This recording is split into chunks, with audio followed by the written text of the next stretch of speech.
before we move to our MPs, because MPs are in Accra. Okay. The assembly members are the closest to us, and they are the ones who make input into the assembly development we program. see them as very powerless. So they are not. Okay. They can decide to shoot down an assembly's composite budget. They are the ones who make input into the assembly's budget. In fact, under the Local Governance Act, every assembly member is expected to hold a meeting with the people in his electoral area before and after every assembly meeting. The purpose of that is to solicit input, so that once he goes to the assembly, he will know the development needs of the people and then relay it to the assembly, so it becomes part of the assembly development program. The MPs are not development agents, I always say.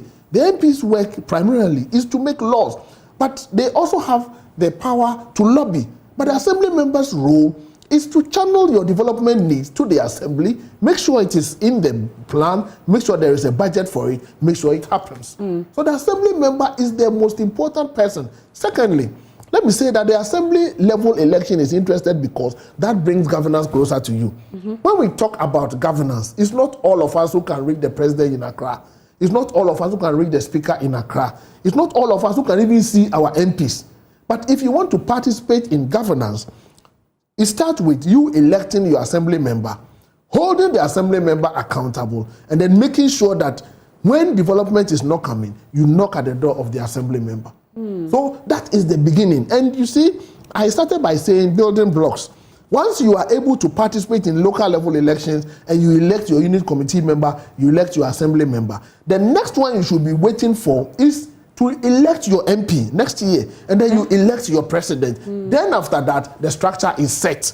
You should be able to hold them accountable from unit to assembly to MP to president. Under no circumstance should someone bypass your unit committee member, your assembly member, your MP, and go to the president for development.